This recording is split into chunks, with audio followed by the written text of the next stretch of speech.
So hi ಸ್ನೇಹಿತರೆ, ಹೇಗಿದ್ರಾ? I hope ಪ್ರತಿಯೊಬ್ಬರು super ಆಗಿದ್ರಾ, ಚೆನ್ನಾಗಿದ್ರಾ ಅನ್ಕೊಂತೀನಿ.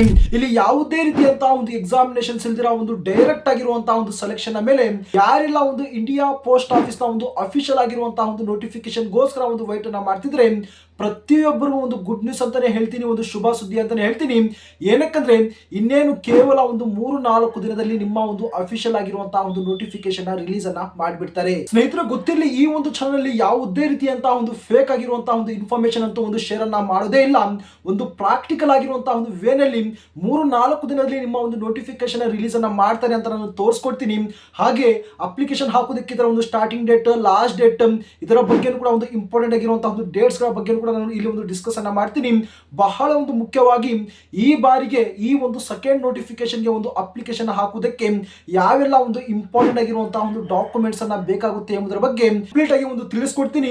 ಆದಷ್ಟು ಪ್ರತಿಯೊಬ್ಬರು ಈ ಒಂದು ವಿಡಿಯೋ ತಾವು ಕೊನೆ ತನಕ ನೋಡ್ತಾ ತಮ್ಮ ಒಂದು ಫ್ರೆಂಡ್ ಸರ್ಕಲ್ ಈ ಒಂದು ವಿಡಿಯೋನ ತಾವು ಶೇರ್ ಅನ್ನ ಮಾಡೋದನ್ನ ತಾವು ಮರಿಲೇಬೇಡಿ. ಸೊ ಬನ್ನಿ ಸ್ಕ್ರೀನ್ ಕಡೆ ಹೋಗೋಣ. ಗೈಸ್, ತಾವು ಸ್ಕ್ರೀನ್ ಮೇಲೆ ಬಹಳ ಒಂದು ಕೇರ್ಫುಲ್ ಆಗಿ ತಾವು ಗಮನಿಸಬಹುದು. ಪ್ರತಿಯೊಂದು ಇನ್ಫಾರ್ಮೇಶನ್ ಇಲ್ಲಿ ಒಂದು ಶೇರ್ ಅನ್ನ ಮಾಡಿಬಿಡ್ತೀನಿ. ಯಾವಾಗ ನಿಮ್ಮ ಒಂದು ಅಫಿಷಿಯಲ್ ಆಗಿರುವಂತಹ ಒಂದು ನೋಟಿಫಿಕೇಶನ್ ರಿಲೀಸ್ ಅನ್ನ ಮಾಡ್ತಾರೆ, ಇದರ ಒಂದು starting date, last date, important ಆಗಿರುವಂತಹ ಒಂದು ಡಾಕ್ಯುಮೆಂಟ್ಸ್ ಗಳೆಲ್ಲ ಏನೆಲ್ಲ ಬೇಕಾಗಿರುತ್ತೆ ಎಂಬುದರ ಬಗ್ಗೆ ಇದೇ ಒಂದು ಸ್ಕ್ರೀನ್ ಮುಖಾಂತರ ತಮಗೆ ಇಲ್ಲಿ ಒಂದು ಶೇರ್ ಅನ್ನ ಮಾಡಿಬಿಡ್ತೀನಿ. ಮೊದಲನೇದಾಗಿ ಗೊತ್ತಿರಲಿ, ಈ ಒಂದು ಇಂಡಿಯಾ ಪೋಸ್ಟ್ ಆಫೀಸ್ ನ ಒಂದು ಭಾರತದ ಅಂಚೆ ಇಲಾಖೆ ಏನಿದೆ, ವರ್ಷಕ್ಕೆ 2 ಒಂದು ನೋಟಿಫಿಕೇಶನ್ ಏನು ಒಂದು ರಿಲೀಸ್ ಅನ್ನ ಮಾಡ್ತಾರೆ. ಬೇರೆ ಒಂದು ಡಿಪಾರ್ಟ್ಮೆಂಟ್ ಬಗ್ಗೆ, ಬೇರೆ ಒಂದು ವೇಕೆನ್ಸೀಸ್ ಗಳಿಗೆ ಒಂದು ಕಂಪೇರ್ ಅನ್ನ ಮಾಡ್ಕೊಂಡ್ರೆ ಈ ಒಂದು ಡಿಪಾರ್ಟ್ಮೆಂಟ್ ಅಲ್ಲಿ ಒಂದು ನೋಟಿಫಿಕೇಶನ್ ರಿಲೀಸ್ ಅನ್ನ ಮಾಡ್ತಾರೆ. ಈ ಒಂದು ವರ್ಷದ ಬಗ್ಗೆ ಮಾತಾಡಕ್ ಹೋದ್ರೆ ಆಲ್ರೆಡಿ ಒಂದು ಜನವರಿಯಲ್ಲಿ ಒಂದು ನೋಟಿಫಿಕೇಶನ್ ರಿಲೀಸ್ ಅನ್ನ ಮಾಡಿದ್ದಾರೆ. ಈ ತಿಂಗಳು ಏನು ಒಂದು ಜುಲೈನಲ್ಲಿ ನೋಟಿಫಿಕೇಶನ್ ರಿಲೀಸ್ ಅನ್ನ ಮಾಡಬೇಕಾಗಿತ್ತು, ಬಟ್ ಟ್ರಾನ್ಸ್ಫರ್ ನ ಒಂದು ಪೋರ್ಟಲ್ ಓಪನ್ ಮಾಡುವಂತಹ ಒಂದು ರೀಸನ್ ಇಂದ ಜುಲೈನಲ್ಲಿ ಒಂದು ನೋಟಿಫಿಕೇಶನ್ ರಿಲೀಸ್ ಅನ್ನ ಮಾಡಿಲ್ಲ. ಈ ತಿಂಗಳಲ್ಲಿ ಒಂದು ರಿಲೀಸ್ ಅನ್ನ ಮಾಡಕ್ಕೆ ಇಲ್ಲಿ ಒಂದು ಹೋಗ್ತಿರುವಂತದ್ದು. ಓಕೆನಾ? ಅದರಿಂದಾಗಿ ಇದರ ಒಂದು ಬೇಸಿಕ್ ಆಗಿರುವಂತಹ ಒಂದು ಡೀಟೇಲ್ಸ್ ಗಳೇ ನಾವು ಇಲ್ಲಿ ಒಂದು ಬಂದಾಗ, ತಾವು ಈ ಒಂದು ಡಿಪಾರ್ಟ್ಮೆಂಟ್ ಅಲ್ಲಿ ಒಂದು ಅಪ್ಲಿಕೇಶನ್ ಹಾಕಿದ್ರೆ ಕೇವಲ ತಾವು SLC ನ ತಾವು ಕಂಪ್ಲೀಟ್ ಅನ್ನ ತಾವು ಮಾಡ್ಕೋಬೇಕಾಗಿರುತ್ತದೆ. ಓಕೆನಾ? ಯಾವುದೇ ರೀತಿಯಂತಹ ಒಂದು ಎಕ್ಸಾಮಿನೇಷನ್ಸ್ ಅಂತೂ 100% ಇಲ್ಲಿ ಒಂದು ನಡೆಸಲ್ಲ. ಹಾಗೆ ತಮಗೆ ಒಂದು ಡೈರೆಕ್ಟ್ ಆಗಿರುವಂತಹ ಒಂದು ಸೆಲೆಕ್ಷನ್ ಮುಖಾಂತರ ಇಲ್ಲಿ ತಮ್ಮನ್ನ ಡೈರೆಕ್ಟ್ ಆಗಿ ಒಂದು ನೇಮಕಾತಿಯನ್ನ ಇಲ್ಲಿ ಒಂದು ಮಾಡ್ಕೊಳ್ತಾರೆ. ಸುಮಾರು 3 ಒಂದು ಪೋಸ್ಟ್ ಅಲ್ಲಿ ರಿಲೀಸ್ ಅನ್ನ ಮಾಡ್ತಾರೆ. ಒಂದು BPM, ABPM, ಡಾಕ್ ಸೇವಕ್. ಈ 3 ಪೋಸ್ಟ್ ಅಲ್ಲಿ ತಾವು ಒಂದು ಪೋಸ್ಟ್ ನ ತಾವು ಈಸಿಯಾಗಿ ತಾವು ಇಲ್ಲಿ ಪಡ್ಕೋಬಹುದು. ಓಕೆನಾ? ಈಗ ಬಹಳ ಒಂದು ಮುಖ್ಯವಾಗಿ ಇನ್ನೇನು ಕೇವಲ 3 ಮತ್ತು 4 ದಿನಗಳ ಒಳಗಡೆ ತಮ್ಮ ಒಂದು ಅಫಿಷಿಯಲ್ ಆಗಿರುವಂತಹ ಒಂದು ನೋಟಿಫಿಕೇಶನ್ ರಿಲೀಸ್ ಅನ್ನೋದು ಇಲ್ಲಿ ಒಂದು ಮಾಡಿಬಿಡ್ತಾರೆ. ಬ್ರದರ್, ತಾವು ಯಾವ ಒಂದು ಡೇಟ್ ಅದ ಮೇಲೆ ತಾವು ಏನು ಒಂದು ಕನ್ಫರ್ಮ್ ಮಾಡ್ತೀರಾ ಈ ಒಂದು 3-4 ದಿನದಲ್ಲಿ ಒಂದು ನೋಟಿಫಿಕೇಶನ್ ರಿಲೀಸ್ ಅನ್ನ ಮಾಡ್ತಾರೆ ಅಂದ್ರೆ, ಸಿಂಪಲ್ ಆಗಿ ತಮಗೆ ಇಲ್ಲಿ ಒಂದು ಪ್ರಾಕ್ಟಿಕಲ್ ಆಗಿ ತಮಗೆ ಇಲ್ಲಿ ಒಂದು ತೋರಿಸ್ಬಿಡ್ತೀನಿ. ಒಂದು ನೋಟಿಸ್ ಅನ್ನ ರಿಲೀಸ್ ಅನ್ನ ಮಾಡಿದ್ರೆ ಒಂದು ಇಂಪಾರ್ಟೆಂಟ್ ಆಗಿರುವಂತಹ ಒಂದು ಡೇಟ್ಸ್ ಗಳ ಬಗ್ಗೆ ಅದರಲ್ಲಿ ಮೆನ್ಷನ್ ಮಾಡಿರುವಂತದ್ದು ಏನಂದ್ರೆ, ಏನು ಒಂದು ವೇಕೆನ್ಸಿ ಕ್ಯಾಪ್ಚರ್ಡ್ 5/8/2026 ಅಂದ್ರೆ ಒಂದು ಡೇಟ್ ಆಲ್ರೆಡಿ ಒಂದು ಕಂಪ್ಲೀಟ್ ಆಗಿದೆ. ಇದರ ಒಂದು ಅರ್ಥ ಏನಂದ್ರೆ, ಯಾವ ಒಂದು ಸರ್ಕಲ್ ಅಲ್ಲಿ, ಯಾವ ಒಂದು ಡಿವಿಷನ್ ಅಲ್ಲಿ ಎಷ್ಟೆಷ್ಟು ವೇಕೆನ್ಸೀಸ್ ಗಳನ್ನ ಖಾಲಿ ಇದಾವೆ ಎಂಬುದರ ಬಗ್ಗೆ ಒಂದು ಕ್ಯಾಪ್ಚರ್ ಅಂದ್ರೆ ಒಂದು ಆ ಒಂದು ಡೇಟಾನ ನಾವು ಇದೇ ತಿಂಗಳು 5ನೇ ತಾರೀಕು ಒಂದು ತಗೊಳ್ತೀವಿ ಅಂತ ಆಲ್ರೆಡಿ ಹೇಳಿದ್ದಾರೆ. ಸೊ ಆಲ್ಮೋಸ್ಟ್ 5ನೇ ತಾರೀಕು ಮುಗಿದು ಇವತ್ತಿಗೆ 3 ದಿನ ಏನು ಆಗಿದೆ. ಅಲ್ಲಿ ಇರುವಂತಹ ಒಂದು ವೇಕೆನ್ಸೀಸ್ ಗಳ ಒಂದು ಡೇಟಾನ ತಗೊಂಡಿದ ನಂತರ ಕೇವಲ 1 ವಾರದ ಒಳಗಡೆ ತಮ್ಮ ಒಂದು ನೋಟಿಫಿಕೇಶನ್ ಏನು ಒಂದು ಅನೌನ್ಸ್ಮೆಂಟ್ ಅನ್ನೋದು ಮಾಡಿಬಿಡ್ತಾರೆ. ಹಾಗಾದ್ರೆ ಬಂದ್ರೆ ಈ ಒಂದು ಅಫಿಷಿಯಲ್ ಆಗಿರುವಂತಹ ಒಂದು ನೋಟಿಫಿಕೇಶನ್ 3-4 ದಿನದಲ್ಲಿ ಅಂದ್ರೆ ಆನ್ಲೈನ್ ರಿಜಿಸ್ಟ್ರೇಷನ್ ಇದೇ ತಿಂಗಳು 13ನೇ ತಾರೀಕು ಆಲ್ಮೋಸ್ಟ್ ಏನು ಒಂದು ಸ್ಟಾರ್ಟ್ ಅನ್ನ ಇಲ್ಲಿ ಒಂದು ಮಾಡಬಹುದು. ಅಂದ್ರೆ ನೆಕ್ಸ್ಟ್ ವೀಕ್ ನಲ್ಲಿ ತಾವೇನು ಒಂದು ಆನ್ಲೈನ್ ಮುಖಾಂತರ ತಾವು ಅಪ್ಲಿಕೇಶನ್ ತಾವು ಇಲ್ಲಿ ಒಂದು ಹಾಕಬಹುದು. ಲಾಸ್ಟ್ ಡೇಟ್ ಬಗ್ಗೆ ಮಾತಾಡಕ್ ಹೋದ್ರೆ 27/8/2026 ಅಂತ ಇಲ್ಲಿ ಒಂದು ಮೆನ್ಷನ್ ಮಾಡ್ಕೊಂಡಿದ್ದೀನಿ. ಅಪ್ಲಿಕೇಶನ್ ಹಾಕುವುದಕ್ಕೆ ಏನು ಒಂದು 14-15 ದಿನ ಮಾತ್ರ ಇಲ್ಲಿ ಒಂದು ಟೈಮ್ ಅನ್ನ ಕೊಡ್ತಾರೆ. ತಿಂಗಳೇ ಗಟ್ಟಲೆ ಏನು ಒಂದು ಟೈಮ್ ಅಂತೂ ಇಲ್ಲಿ ಒಂದು ಕೊಡೋದಿಲ್ಲ. ಸೊ ಆ ಒಂದು ಉದ್ದೇಶದಿಂದ 27/8/2026 ಇದರ ಒಂದು ಲಾಸ್ಟ್ ಮತ್ತು ಫೈನಲ್ ಆಗಿರುವಂತಹ ಒಂದು ಡೇಟ್ ಇರುತ್ತೆ.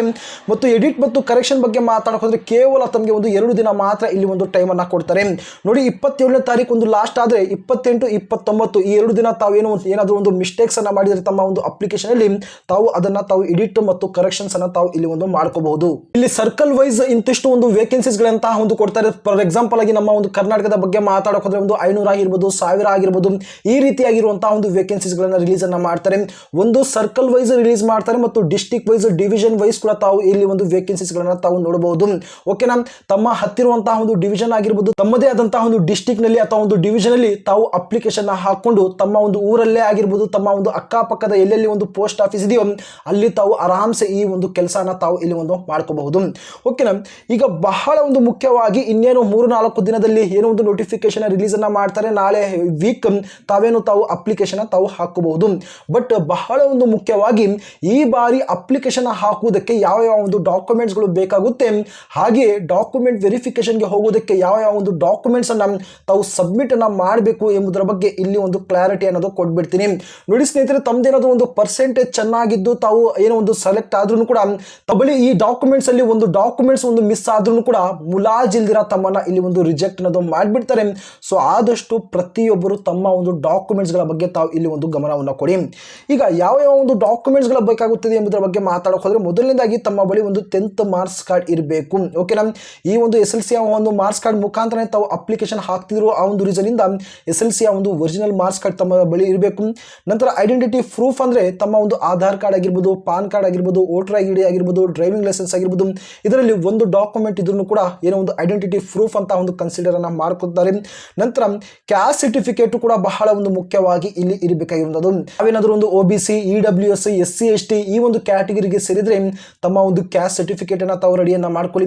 ಗೊತ್ತಿರಲಿ, ಕ್ಯಾಸ್ಟ್ ಸರ್ಟಿಫಿಕೇಟ್ ಅಪ್ಡೇಟ್ ಆಗಿರಬೇಕು. ಓಕೆನಾ, ಅಪ್ಡೇಟ್ ಆಗಿಲ್ಲ ಅಂದ್ರೆ ತಾವು ಆದಷ್ಟು ಬೇಗ ರಿನ್ಯೂವಲ್ ಅನ್ನ ಮಾಡ್ಕೊಳ್ಳಿ. ನಂತರ ಒಂದು PWD ಒಂದು ಸರ್ಟಿಫಿಕೇಟ್ ಇರಬೇಕು. ಫಿಸಿಕಲ್ ವಿತ್ ಡಿಸಾಬಿಲಿಟಿ ಅಂತ ನಾವೇ ಕರಿತೀವಿ, ಅಂಗವಿಕಲರು ಅಂತ ಏನ್ ಕರಿತೀವಿ, ಅದರ ಒಂದು ಸರ್ಟಿಫಿಕೇಟ್ ಇರಬೇಕು.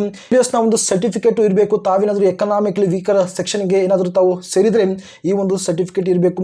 ಸಪೋಸ್ ಏನಾದರೂ ಒಂದು ಟ್ರಾನ್ಸ್ಜೆಂಡರ್ ಆದ್ರೂ ಕೂಡ ತಮ್ಮ ಬಳಿ ಒಂದು ಟ್ರಾನ್ಸ್ಜೆಂಡರ್ನ ಒಂದು ಸರ್ಟಿಫಿಕೇಟ್ ಇಲ್ಲಿ ಇರಬೇಕು. ನಂತರ ಡೇಟ್ ಆಫ್ ಬರ್ತ್ನ ಒಂದು ಪ್ರೂಫ್ ತಮ್ಮ ಬಳಿ ಇರಬೇಕು. ಇದಕ್ಕೆ ಒಂದು ಬರ್ತ್ ಸರ್ಟಿಫಿಕೇಟ್ನೇ ನಾವು ಮಾಡ್ಕೋಬೇಕು ಅಂದ್ರೆ ಖಂಡಿತವಾಗಿಲ್ಲ ಆಧಾರ್ ಕಾರ್ಡೇ ಕನ್ಸಿಡರ್ ಆಗುತ್ತೆ, ತಮ್ಮ ಒಂದು SLC ಒಂದು ಮಾರ್ಕ್ಸ್ ಕಾರ್ಡೇ ಒಂದು ಕನ್ಸಿಡರ್ ಆಗುತ್ತೆ. ಓಕೆನಾ, ಅದಕ್ಕೆ ಸಪರೇಟ್ ಆಗಿ ಒಂದು ಬರ್ತ್ ಸರ್ಟಿಫಿಕೇಟ್ ಇಲ್ಲಿ ಬೇಕಾಗಿಲ್ಲ. ಅಟ್ಲೀಸ್ಟ್ ನಂತರ ಬಹಳ ಮುಖ್ಯವಾಗಿ ಒಂದು ಲಾಸ್ಟ್ ಸರ್ಟಿಫಿಕೇಟ್ ಬಗ್ಗೆ ಮಾತಾಡಕ್ಕೆ ಹೋದ್ರೆ ಇಲ್ಲಿ ಒಂದು ಮೆಡಿಕಲ್ ಸರ್ಟಿಫಿಕೇಟ್ ಅನ್ನ ತಾವು ಇಲ್ಲಿ ಒಂದು ಸಬ್ಮಿಟ್ ಅನ್ನ ಮಾಡಬೇಕಾಗಿರುತ್ತೆ.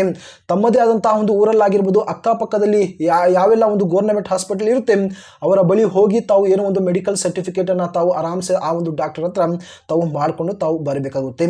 ಇಷ್ಟು ಏನು ಒಂದು ಡಾಕ್ಯುಮೆಂಟ್ಸ್ ಅನ್ನ ತಾವು ಇಲ್ಲಿ ಒಂದು ರೆಡಿಯನ್ನ ಮಾಡ್ಕೊಳ್ಳಿ. ನೋಡಿ, ಅಪ್ಲಿಕೇಶನ್ ಹಾಕುವಂತ ಒಂದು ಸಂದರ್ಭದಲ್ಲಿ ನಿಮ್ಮ ಬಳಿ ಒಂದು SLC ಒಂದು ಮಾರ್ಕ್ಸ್ ಕಾರ್ಡ್ ಇರಬೇಕು, ಆಧಾರ್ ಕಾರ್ಡ್ ಇರಬೇಕು, ನಂತರ ಮೊಬೈಲ್ ನಂಬರ್ ಇರಬೇಕು, ಇಮೇಲ್ ID ಇರಬೇಕು. ಈ 4 ನಿಮ್ಮ ಹತ್ರ ಇದ್ರೆ ಏನೋ ಒಂದು ಅಪ್ಲಿಕೇಶನ್ ತಾವು ಹಾಕಬಹುದು. ರಿಮೈನಿಂಗ್ ಯಾವ ಎಲ್ಲ ಒಂದು ಡಾಕ್ಯುಮೆಂಟ್ಸ್ ಅನ್ನ ಹೇಳಿದೀನಿ, ಈ ಎಲ್ಲಾ ಒಂದು ಡಾಕ್ಯುಮೆಂಟ್ಸ್ ಆಫ್ಟರ್ ತಾವು ಸೆಲೆಕ್ಷನ್ ಆದ ನಂತರ ತಾವೇನೋ ಒಂದು ಡಾಕ್ಯುಮೆಂಟ್ ವೆರಿಫಿಕೇಶನ್ ಒಂದು ಸಂದರ್ಭದಲ್ಲಿ ತಾವು ಸಬ್ಮಿಟ್ ಅನ್ನ ಮಾಡಬೇಕಾಗಿರುತ್ತದೆ. ಇದನ್ನ ಬಿಟ್ಟು ಒಂದು ಕಂಪ್ಯೂಟರ್ ಸರ್ಟಿಫಿಕೇಟ್ ಬೇಕಾದ್ರೆ ಖಂಡಿತವಾಗಿ ಇಲ್ಲಿ ಒಂದು ಕಂಪ್ಯೂಟರ್ ಸರ್ಟಿಫಿಕೇಟ್ ಇಲ್ಲಿ ಒಂದು ಬೇಕಾಗಿಲ್ಲ. ಹಾಗೆ ಒಂದು ಡಿಪ್ಲೊಮಾ ಸರ್ಟಿಫಿಕೇಟ್ ಇಲ್ಲಿ ಒಂದು ಬೇಕಾಗಿಲ್ಲ. ಓಕೆನಾ, ಇಷ್ಟು ನಿಮ್ಮ ಒಂದು ಕಂಪ್ಲೀಟ್ ಆಗಿರುವಂತಹ ಒಂದು ಡಾಕ್ಯುಮೆಂಟ್ಸ್ ಗಳ ಬಗ್ಗೆ ಇಲ್ಲೇನೋ ಒಂದು ಇನ್ಫಾರ್ಮೇಶನ್ ಆಗಿರುತ್ತೆ. ಸ್ನೇಹಿತರೆ, ಬಹಳ ಬೇಗ ಅಂದ್ರೆ ನಾಳೆ ವೀಕೆ ತಮ್ಮ ಒಂದು ನೋಟಿಫಿಕೇಶನ್ ರಿಲೀಸ್ ಮಾಡುವಂತಹ ಒಂದು ಉದ್ದೇಶದಿಂದ ಆದಷ್ಟು ಪ್ರತಿಯೊಬ್ಬರು ತಮ್ಮ ಒಂದು ಡಾಕ್ಯುಮೆಂಟ್ಸ್ ಅನ್ನ ತಾವು ರೆಡಿಯನ್ನ ಮಾಡ್ಕೊಳ್ಳಿ.